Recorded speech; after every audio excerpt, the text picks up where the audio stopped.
I'm joined here today with American author Sasscer Hill, and for people who may not know too much about you, I'll get you just to go a little bit into your background.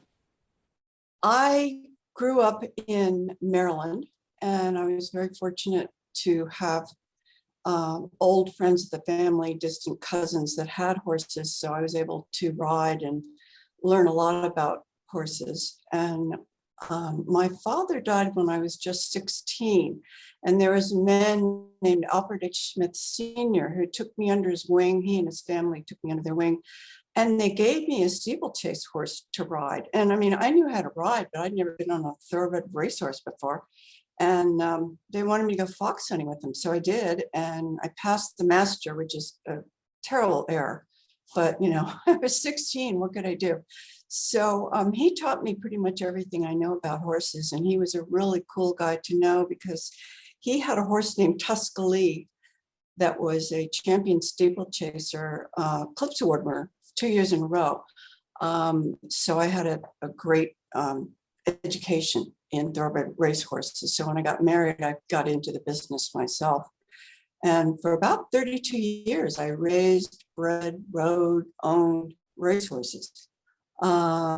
So it seemed like I'd always been good at writing. So it seemed like, well, what should you write about? Well, obviously, horse racing. But I loved murder mysteries and like thriller mysteries. And so that's what I wrote in my first book. It was called Full Mortality.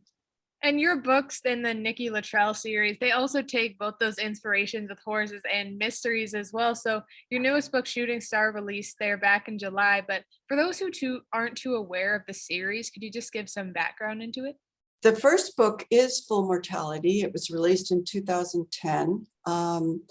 It's about a female jockey who comes from a tough life. She grew up on the streets in Baltimore, and her mother died when she was 13. She'd been living with her mother, and her mother had remarried, and the stepfather was a really bad guy. And she, after her mother died, she was left in the house with this guy, and he turned out to be pretty bad. So she literally climbed out the window one night and ran away before he could get his hands on her, and climbed the razor wire fence into Pimlico Racetrack in Baltimore, because that was a place she had been with her mother, and it was horses, and she loved horses, and it just seemed like a place to go hide.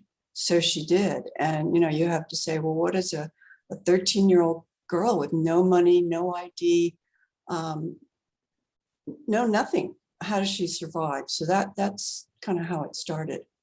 And then she ends up becoming a jockey and gets into all kinds of problems and mysteries. And when you have anything as expensive with as much money as involved in horse racing, there's a lot of room for skullduggery and misdeeds and all those wonderful things that we love to read about if we're mystery buffs.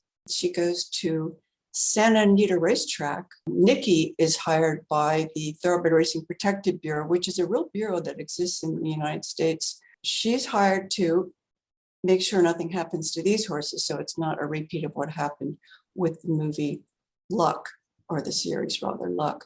So of course, needless to say, there's a lot of problems going on out at Santa Anita while she's there. There's a murder and a lot of likely suspects.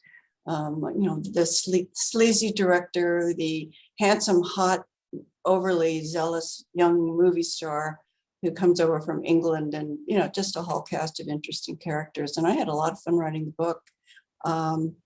And I think the people that have read it seem to really like it. It's gotten good reviews. It's gotten good reviews on Amazon and Goodreads. So it's a good read. And your books throughout this series have got a lot of recognition from awards and just like you mentioned, the fan response. So what does that mean to you to see that your work is being recognized? It means a lot. But the biggest payback of all is when there was a gal on Facebook who wrote me and sent me a note. And she said, I just want you to know I was going through a really bad time in my life, and I picked up a copy of Full Mortality, and it got me through it. And that just, that made me want to cry, because that's the payoff.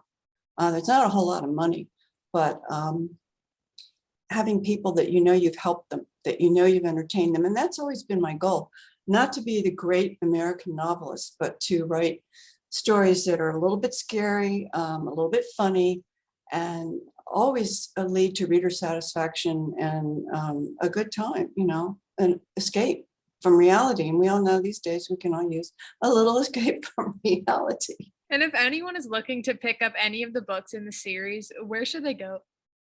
Well, they can go to Kobo to get any of the ebooks. They can, of course, go to Amazon and pick up the paperbacks because all the books are available in paperback and ebook. Flamingo Road, the first book that I wrote for St. Martin's, won the $10,000 Dr. Tony Ryan Award for Best Book in Horse Racing Literature. So, I mean, I don't want to sound like a braggart, but I do think that all my books are at least good and at least enjoyable at the very least. So yeah, I would say you want something fun to do, pick up a Sasscer Hill book. Well, thank you so much for your time today. You're so welcome. Thank you for having me. I appreciate it.